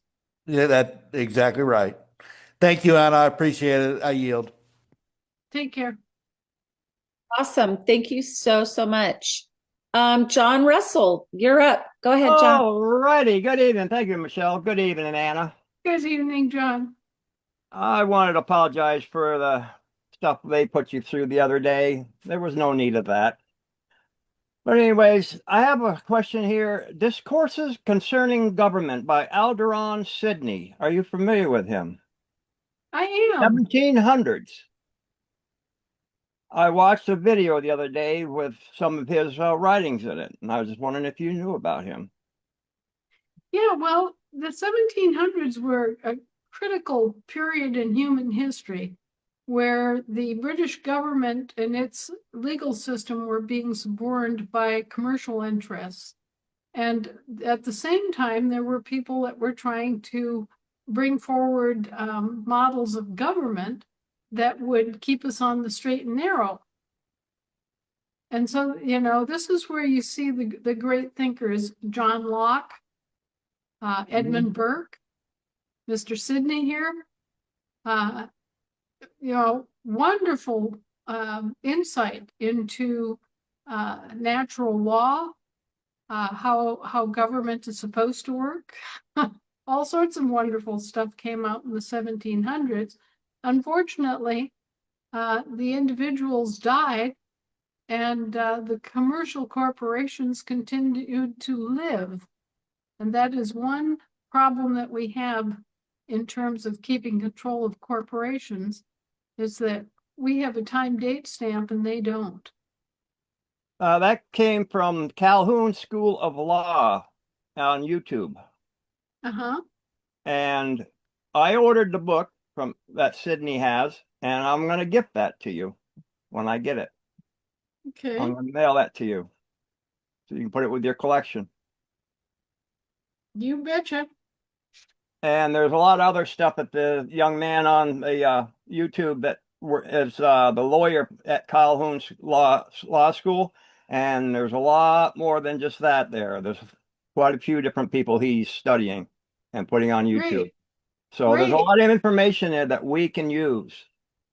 That's wonderful. That's For our a good common law. find.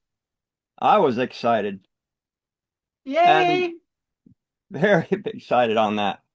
The member that people are all upset about here at my assembly, his name is George. Anyways, he's the hardest working person I have in my assembly.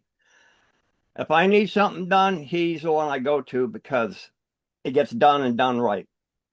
Everybody that is working with him now understands him. You know, he's a sailor. He goes out and sails, so he gets tired. He has illnesses like everybody else. He's an older gentleman like the rest of us. You have to be careful on what day you talk to him. If he's been sailing for 2 days, you want to leave him alone 1 day so he rests up and he's back in his normal. As simple as that. And so I just want to let you know there is good work going on, and we are going to get this straightened out.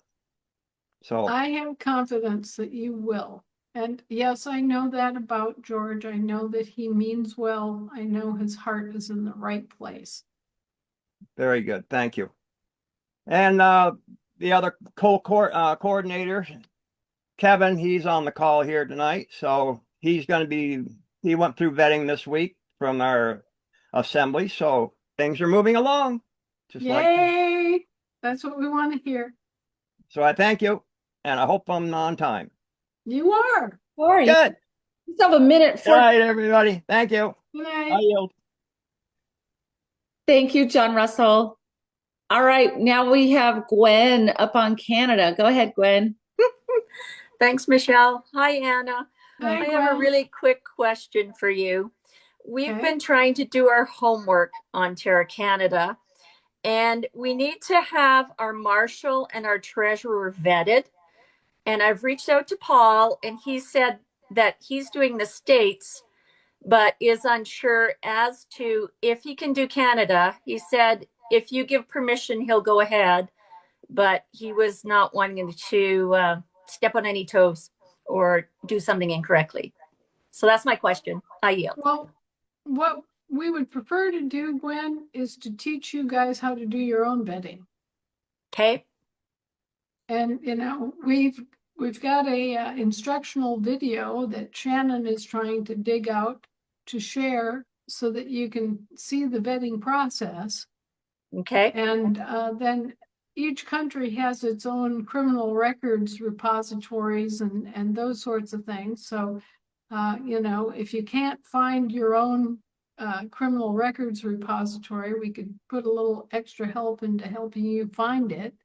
You know, Yeah, how we've you- been doing that. So as people stand for election, we have been vetting them Okay. and then electing them in the General Assembly.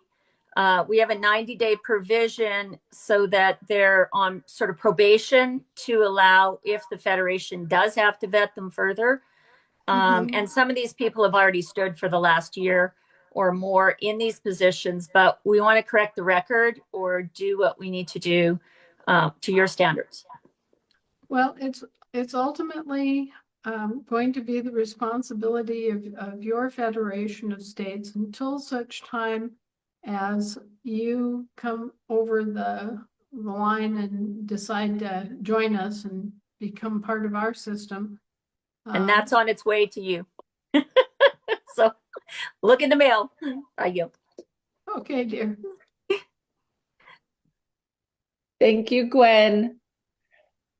All right, with 3 minutes to spare. That's amazing. Thank you, Gwen. All right, we're going to move on to Julie on Washington. Go ahead, Julie. Julie Banchero. Hi, thank you.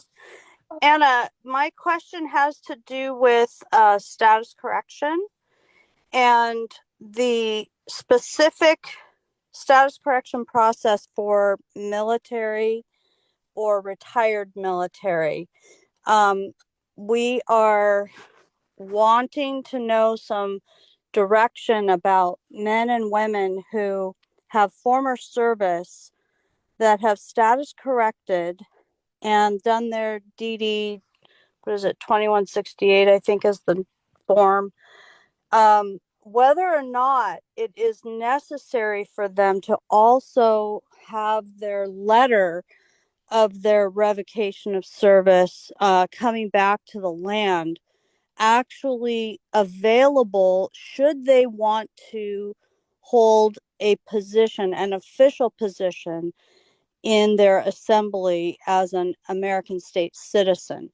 We're just wanting to make sure that we dot all the I's and cross all the T's on this particular matter before holding an election. And so we're trying to qualify people appropriately.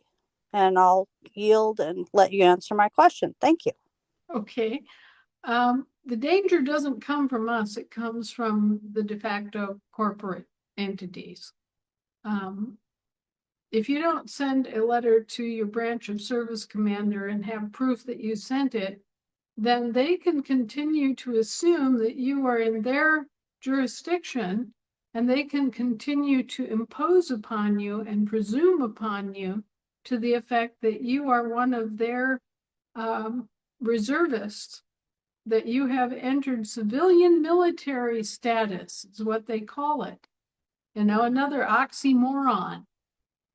So you want to have that letter saying, sir, I'm returning to my birthright standing on the state of Washington, or, you know, the state known as Washington.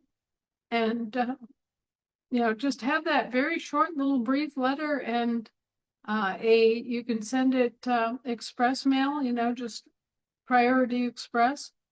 And it'll cost you $16. It'll be there the next day, and you'll have the proof that you sent it with the receipt and the tracking number. And that's that. You never have to worry about it again. Okay, But so I have to ask a follow-up to what you just said, and that is that in our vetting process to qualify people, that particular paper and letter is not a requirement in status correction. It is also not something that is part of the 928 package or anything like that. So we're trying to be sensitive but also thorough in how do we ask people for that, you know. point it out for their own protection. Okay. Because okay, but what about the protection of the assembly in the sense that they are wanting to be in an official ASC position? the assembly gets their affirmation that they have and hold no other allegiance to any foreign government. So the assembly is covering its butt with that. But when it comes to the foreign government and its presumptions and assumptions, anyone who's been in the military knows how the military can essentially conscript someone. They can presume that a former officer is still under their thumb. And they will impose on you. They will recall you to some degree of duty as a civilian military officer. This is where you get the uniformed officers, right? And this is also where you get the civilian military.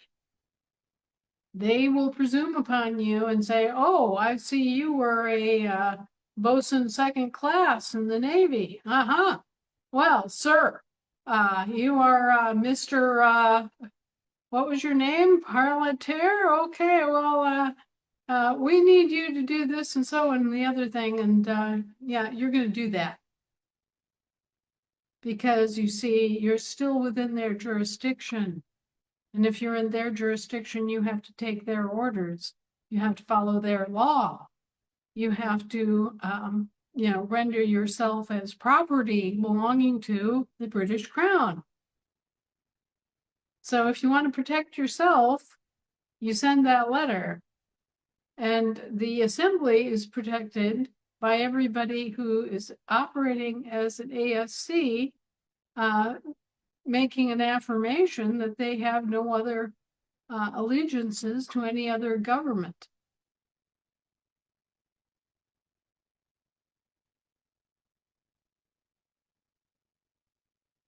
You got that, Julie?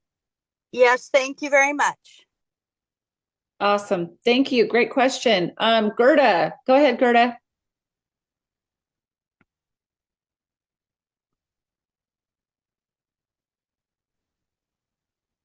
You're muted, Gerda. Oh, there you go. Oh, you should be good now, but we can't hear you now. You might need to turn the volume up on your audio. Try this.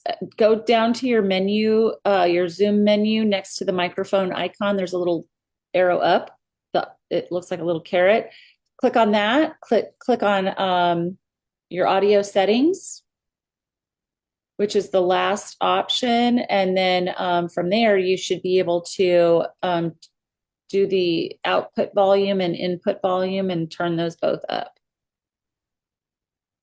And if that doesn't work, we'll move on and come back to you, okay? All right. We're going to go on to Jamie on Louisiana, and then we'll come back to Gerda. Go ahead, Jamie. Hi. Hi, everybody. Hi. I don't have any particular assembly issues to address. I wanted to bring forth some good news for everybody, and especially for Anna. And just a few days ago, I saw on X an account from a guy named Rodney Smith Jr., who's a young black man. He's on Huntsville, Alabama. I'm sure he's not an ASN, but anyway, he is doing something that I think is absolutely fabulous. He started a program, I guess, some years ago to get young people, young boys, young girls, to start taking responsibility in their communities and start learning the satisfaction of helping others and doing and contributing and getting to know people. And what he calls it's raising men and raising women. And he has the 50-yard challenge. Now that has this not to do with football, okay? This is to do with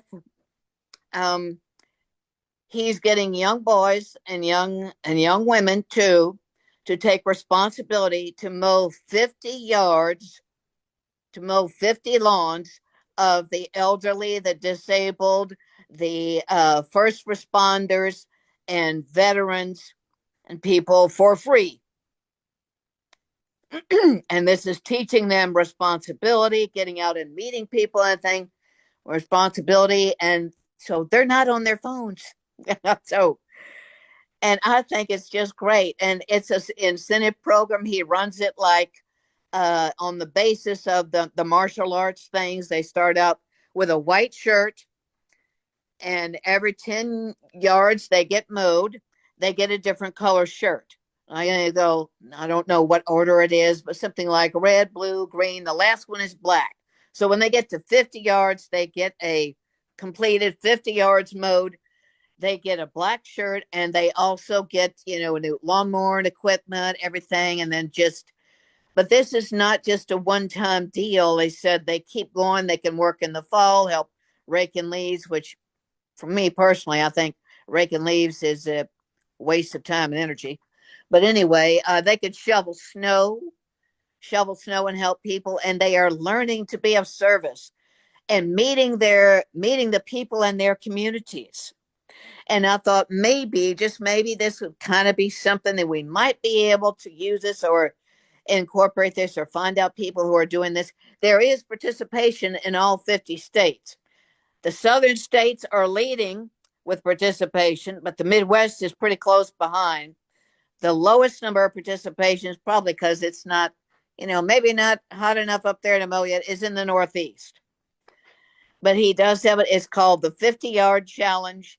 And I read about his post every day and every day I see somebody else from another state that has signed up. What they do when they agree to sign up, I guess they go to the website, and then they probably have their mother or father take a picture of them, and they're holding a sign, a little hand-drawn sign on a piece of paper that says, "I accept the 50-yard challenge."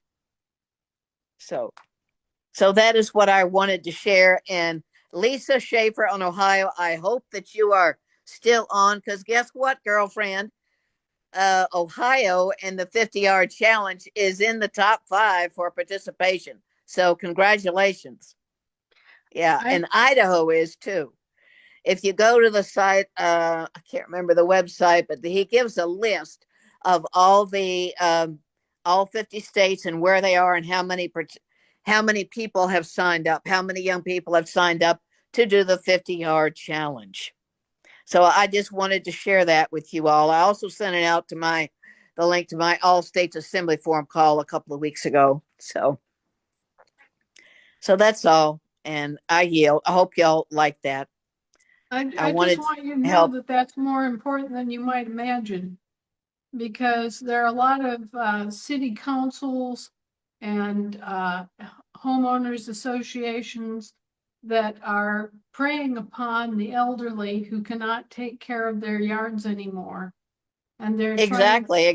And that they're helping them avoid fines or getting evicted for people that are not physically able to mow their yards, to keep up their yards. And these young people are doing a terrific job from what I understand.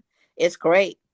So that it's more important than it might at first appear. I mean, back in my day, we used to go out and take care of the elderly people's yards that didn't have, we had people in our community who were like Gold Star mothers. Their sons were dead in the war. So we would go and take care of their yard for them. But they weren't under any kind of pressure like they have today. It wasn't like the city was going to come in and try to steal their house because they couldn't take care of their yard. It wasn't because they belonged to a homeowners association that was going to bring legal challenges and fines and stuff against them. It was just because we knew that they were elderly and their children were gone. Okay. But today it's gotten much more ugly. And we need that kind of community support to be more aware and to be there. So this is important. This is the difference between people being able to stay in their homes and not be harassed. There are some outrageous harassment situations out there where the elderly are being harassed by real estate agents and council members and real estate investors who are actually threatening them and fining them and causing all sorts of trouble just because they can't do the yard work anymore. And there's lots of people too that there are changes happening, positive changes. More people are waking up to the fraud and corruption.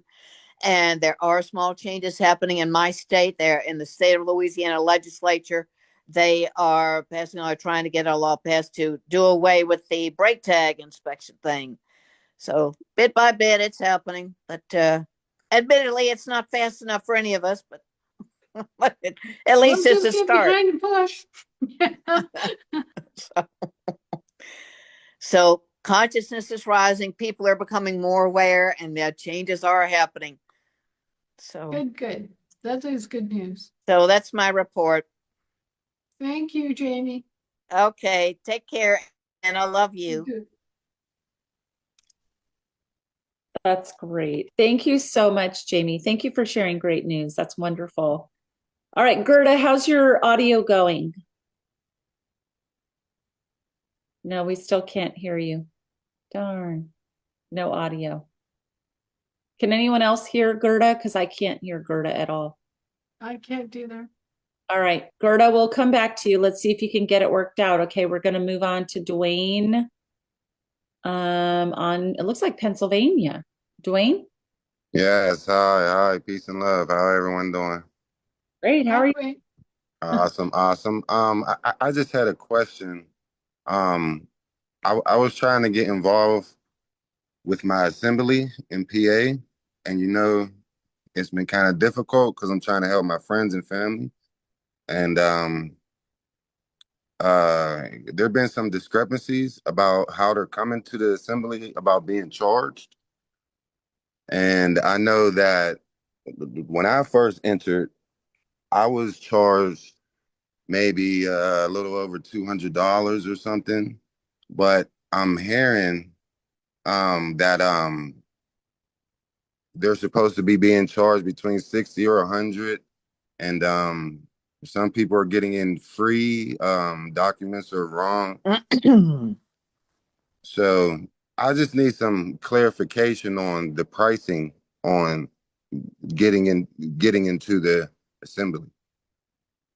I don't know that off the top of my head. I haven't talked to Glenn about that in dog years, so Anna, there you are. this is Glenn. May I respond, please? Sure. Thank you.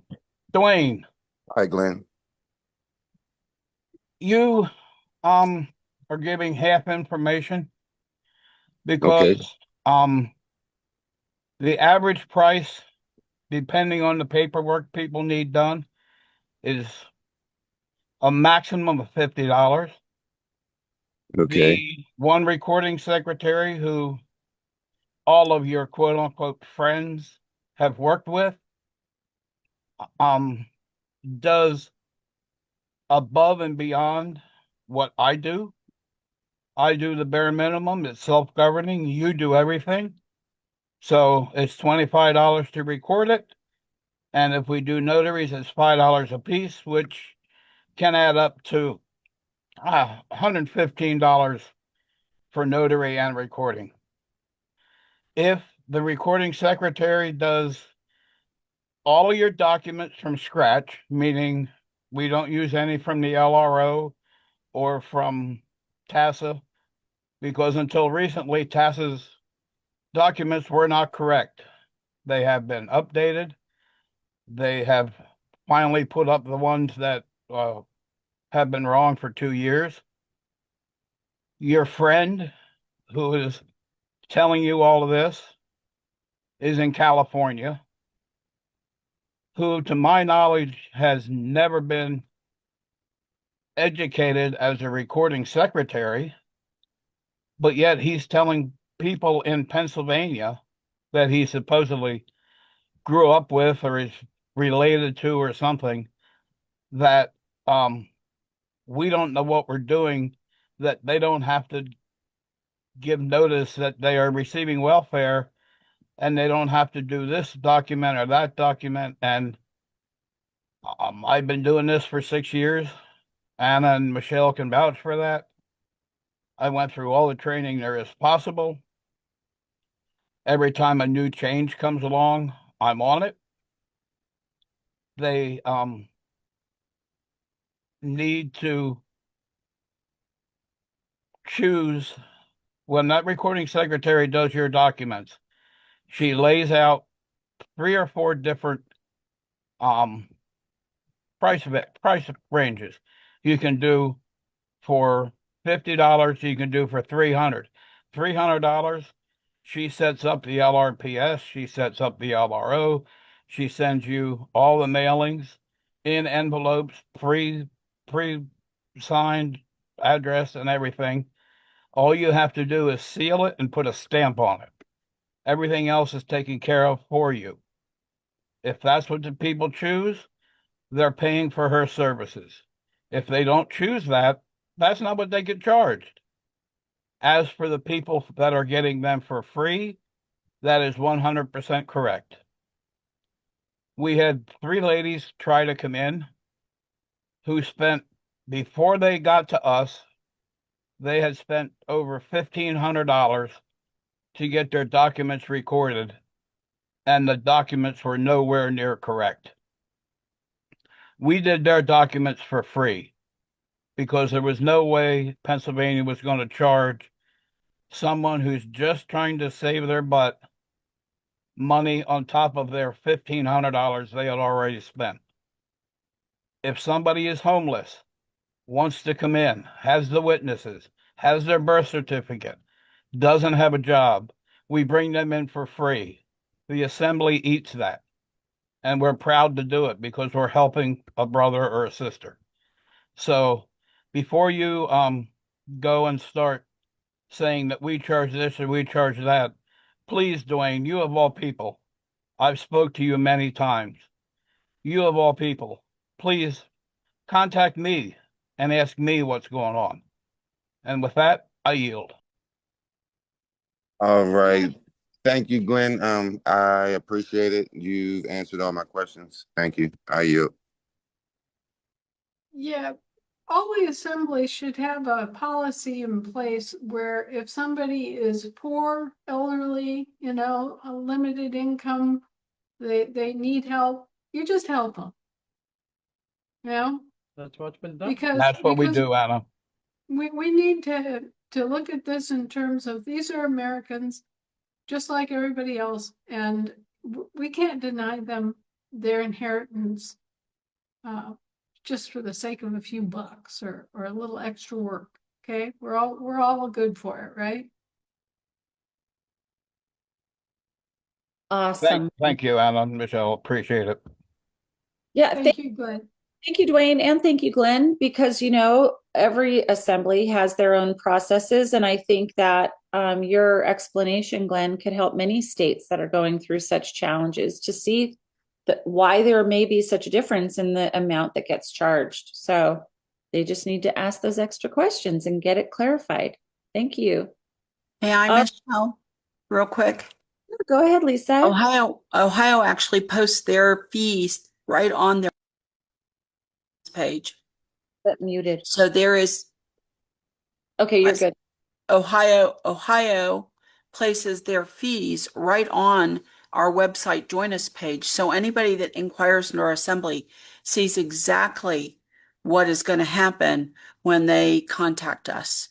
And that way we can cut down on some of the fraud that is out there that's charging people this $1,500, $2,000, 4 AFDs, whatever it is. It's just disgusting. And so we decided to put it on our website, and I encourage the other assemblies to do that too. Right, and have a policy that if you're, down and out and can't afford it, help. Yep. Awesome. Thank you, Anna, and thank you, Lisa. Okay, we're going back to Gerda. Gerda, I'm rooting for you, man. I hope we've got some audio now. Okay, this is a check. Yes. Hey. Here you Thank go. you. Wonderful. Yes, my question is very brief. I'm just wanting to check whether Anna was able to receive the information for the Statute of Westminster. I sent it on, I think it was March the 28th by email. And this is just a follow-up to see whether that actually worked or if I need to do anything else.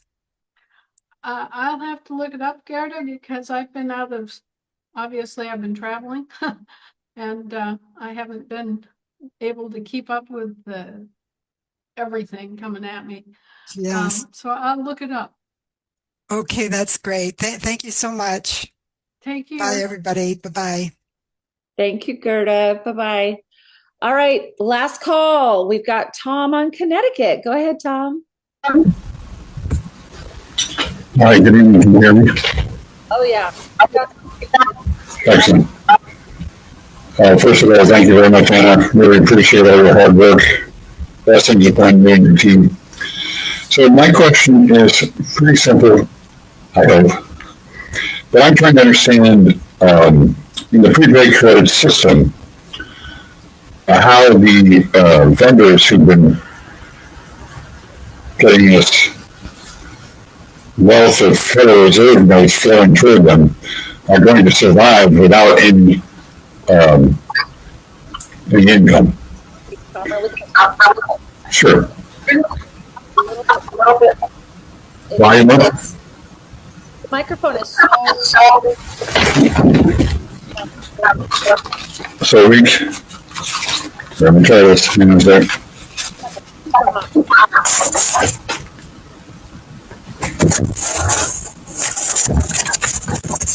How's that? How's that? Is any better? a little bit better.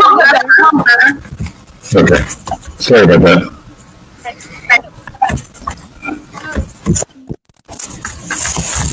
Anyway, so I don't know if my question made sense. I'll try and repeat it. So in the prepaid credit system, where we all have this credit that we're able to use up to pay for all our bills, our mortgages, our car payments, et cetera, et cetera, et cetera. How are these various institutions that have been used to getting our money, how will they survive? Are they getting the money out of our trust?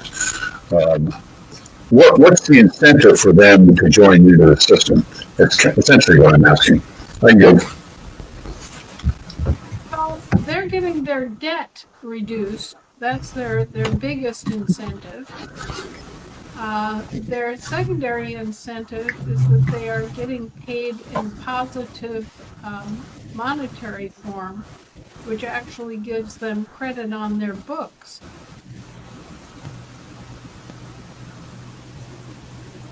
Did you hear that, Tom? Yeah, no, that sounds, Okay. that makes sense, yes. So they're happy, we're happy. It's just a bookkeeping adjustment, really, where the burden of taxation and debt is being removed from the living people, and where the accounts are kept balanced and stable.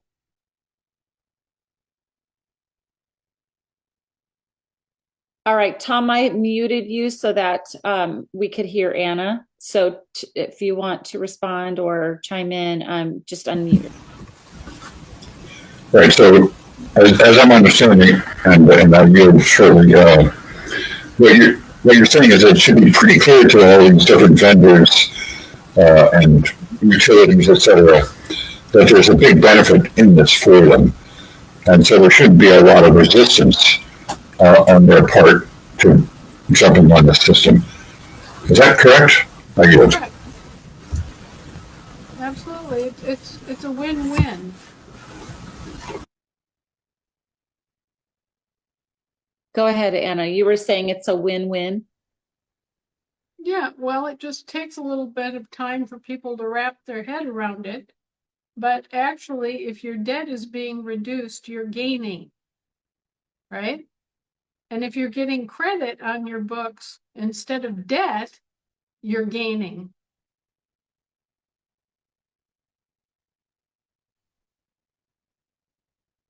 Simple accounting. Basically, it's accounting that was never done, but accounting that needs to be done. Mm-hmm. All right, Okay. anything else there, Tom? No, he gave the thumbs up. All right, Tabitha, we're going to take one more and then I'm quitting. All right, one more, Tabitha. Go ahead. Yes, ma'am. Thank you so much, Grana. So if I've been the Martial Arms for almost a year and a half now, since 9/20/24, and I was elected and vetted, do I have to go back through that process again? No. Through Pappas? Okay. No. No, you're okay. Just be aware that the proper way of doing this is that the Federation positions are vetted by the Federation, but the Federation taught the states how to vet. Okay, so we're not going to recreate any wheels. The Continental Marshals will be training other countries and other people, and they'll be training on vetting procedures and the use of vetting and that sort of thing. So everybody at the end of the day will vet their own positions. The state will vet its positions, the federation will vet its positions. But because we're just starting out and a lot of people don't have the background to do background checks, we just are kind of using our own resources to bootstrap it and help everybody out. Yes, ma'am. And can I ask one more question? Yeah. Very quickly? If we had, I kind of suspended 9 people. I don't have any problem taking the ban off these people, but because Ralph and Giles stepped down, another lady stepped up to the plate because if she hadn't, we would have lost Florida in the standing. So now that someone else has been vetted through Paul Pappas and them, Glenn, so he automatically just takes her position down because she went through, I think, the vetting thing, but it was a hurried situation, so we wouldn't lose the standing with Florida. We're all trying to do the right thing, and for her, it would be to take the coordinator training and get vetted by Paul Pappas. Doesn't mean she has to stop working or that anything that she's done in and of itself is bad. It just means that we have to get it straight. And is it okay for me to lift the ban with these 9 people? Sure. Okay. Absolutely. I mean, they're trying to play fair. They're trying to do the right thing. So everybody just forgive each other and get on with it and deal with the real problems. Because I mean, there are actual factual things that we have to work at. But fighting with each other shouldn't be one of them. Right. Over it. Okay, Yeah. thank you. Love you. Everybody just need to Thank you. follow. And Lisa's hand shot up. So, Anna, is it okay if we have one more? Of course. She's not there to ask any questions. She's there to answer questions. Okay.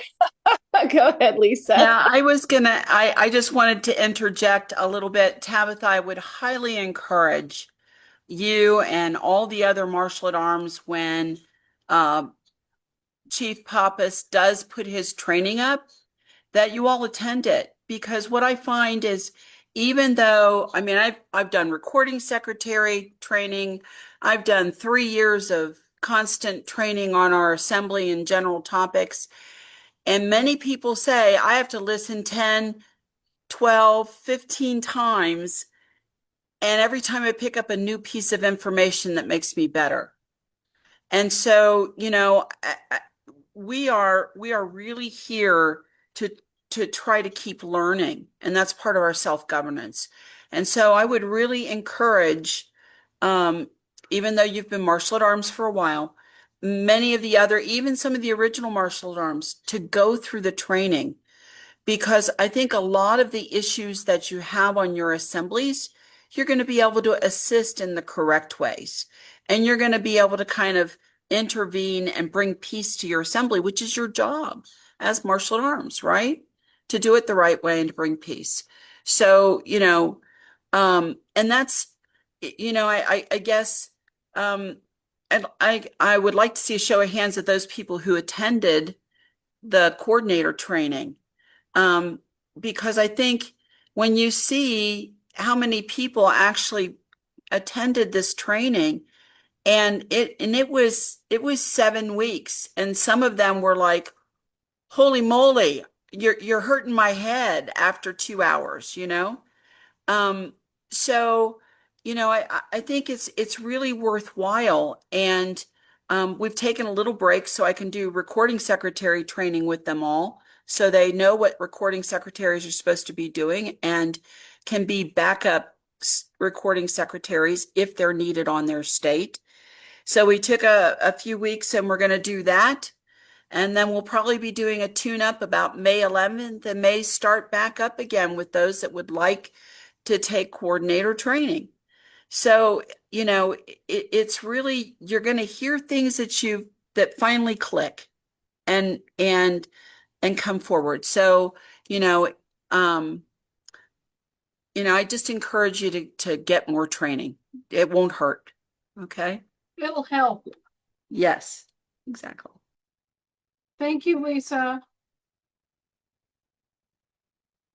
Very, very good. Thank you so much, Lisa. And I know your training is so valuable. And thank you for the work that you did on California on Sunday at our procedures meeting. That was a great, I couldn't attend live, but it was wonderful to listen to and watch the playback. Thank you so much for the work that you've done for us twice. Well, no, 3 times, I think, altogether. You've come to a virtual meeting for California. So you guys, Lisa is an incredible resource and very willing to support. And so it doesn't take much to reach out and say, hey, Lisa, we could use your expertise. Sometimes assemblies need to hear it from a different voice, a different, teacher. And Lisa is more than willing to come and support. So please reach out and ask. We love you, Lisa. Thank you so much.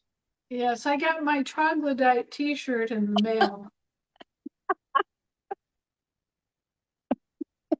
It's awesome. So good. Even a caveman, so simple, even a caveman can do it. I want one. Yeah. I think it's appropriate for us. Keeps us humble, keeps us on track. So good. Awesome. All right, Anna. Well, anything else before we wrap it up? It's 7:41 California time. And love and kisses, everybody. It's late. I'll be thinking of you all this week, and we'll have some good information coming out. Bubble bath time, Anna. What an idea!